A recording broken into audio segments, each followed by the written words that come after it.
For our media here, we're joined with head coach Kane Wommack from South Alabama. Coach, would you mind just giving us an opening statement? Yeah.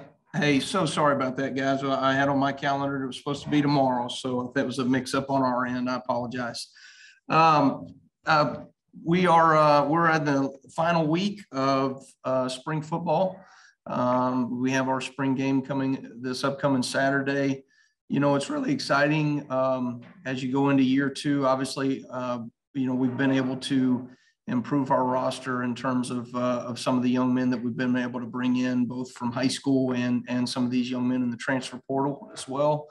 Having them and having systems that are established going into our second year, and schematically, culturally, from an organizational standpoint, it's allowed us to focus more on those small details that ultimately come down to winning championships. And so for us, we have focused more on the physicality of our football team overall, and then just becoming a more consistent football team. You know, oftentimes teams beat themselves in football games, and I think that was very fitting for, if you look at some of the games that we came up short, that we oftentimes did not execute to consistency, and that hurt us. And so I think we've become a more consistent football team over the spring, and we have certainly become a more physical football team.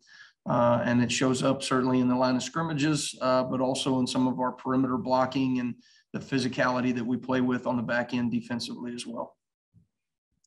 For our media on the call, type your questions in the chat and I'll read those aloud here for Coach Wommack. Coach, your first question here from Scott Watkins. Thoughts on the addition of a divisional and regional rival in Southern Miss? Yeah, I obviously have a special connection with Southern Miss. I graduated from there. My dad was a defensive coordinator, really in their heyday. Some of their great defenses that they had in the mid to late 90s. He was the defensive coordinator there. I fell in love with the game of football during my time in Hattiesburg on the front end as a kid, and so that's really fun to be able to know the history and tradition of that program, and then to know that we'll be competing against them every single year. I think is tremendous. I think it's a great regional rivalry for our fan base, not just in football but in all sports. And then you talk about adding Troy over to our side of the league as well, which obviously we were playing them every year as well, right? But I think, you add those teams to our side of the league, and it's really exciting for our fan base and for our student athletes. Coach, you brought in Major Applewhite as your offensive coordinator and QB coach heading into this season. What has that addition done for your program this spring, especially as you're searching for a new starting quarterback? Well, one of the great things about Major is his experience as a quarterback, as a position coach, as a play caller. He has seen the highest of the highs, right? And he's had some adversities, and he's been able to go through all those things, and those experiences, right, have led him to being a great leader of our offense here. So that's really exciting what he's brought to the table. I think, we do some really impressive things schematically, particularly in the passing game. I think that we've got a really developed system that we find creative ways to get great football players the ball. That's reflective even in year one of what we were able to do with Jalen Tolbert in terms of 82 catches and 1,400 yards. But I think what's great about our system is, you're looking at some of these players that we need to feature moving forward, and we can find creative ways to get them in one-on-one matchups in the ball. And maybe they're playing a different position, or, we're finding creative ways to move guys around. We were not nearly efficient enough in running the football this past year, and I think that's something that we're all aware of and have really worked towards. Certainly when you get a player like LaDamian Webb from a running back position, that improves that room and some of the explosiveness that we can have in the run game. But I feel like our offensive line has made a pretty tremendous jump from year one to year two. And so, Major is he's a gifted play caller, and he's got good answers when defenses present challenges for us. So I'm excited to see how he develops in year two.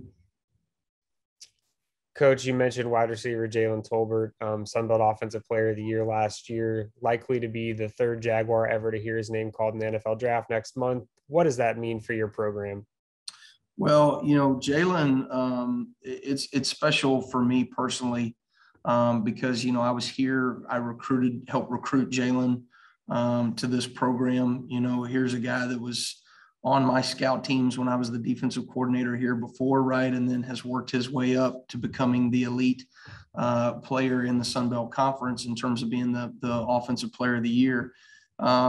You watch his growth over those years, and then you watch these organizations from the NFL come in and have meetings with them between GMs and scouting and personnel and these position coaches that are coming in and evaluating Jalen. And for him to show his knowledge, right, and his professionalism and the way he carries himself, and to see their reactions, right, to a young man that, is not coming from, Alabama necessarily or Auburn necessarily, but is doing it at South Alabama is a tremendous step forward for our program. And we want to be very focused on Mobile and Baldwin County in terms of recruiting. And when you can sit there and say to a young man, right, in the 2023 recruiting class, here's Jalen Tolbert that had Power 5 offers coming out of high school, had opportunities to go elsewhere, but he chose to stay home, and he chose Mobile, and he chose South Alabama. And now he's being rewarded for that and following all the things and the dreams that he had, years ago when he had to make that decision. And Coach, one last one for you here. You have your spring game coming up this weekend. Who's impressed you in the lead up through spring practice that you think could make an impact this season? Well, I think one of the most glaring things that are from an exciting standpoint is Carter Bradley and his arm talent and some of the things that he's been able to do in terms of making some pretty special throws. I like his demeanor. He's got a bit of a gunslinger mentality that he can throw it into tight windows. I think, he has not thrown an interception since practice 3, which is pretty impressive as well as we go in. So part of it is, our defensive guys every now and then will get their hands on the ball, but the thing's coming in so dang fast that we can't pick it off. But I think, obviously from a newcomer standpoint, he stood out. Desmond Trotter at the quarterback position has really taken a great step forward.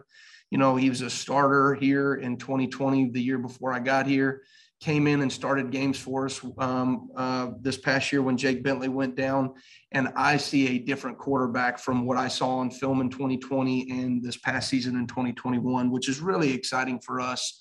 LaDamian Webb obviously is a special talent from a running back position. And so to bring him into the mix, and then just the physicality that the rest of our running backs are playing with, and a guy, Damian Bivens, who has really just now started to coming after an injury, is exciting. And then certainly our O-line in general, we've just become a more physical team. Guys like on the defensive side of the ball, Darrell Luter continues to stand out. Obviously, I think the Sun Belt is well aware of what he can do and his capabilities.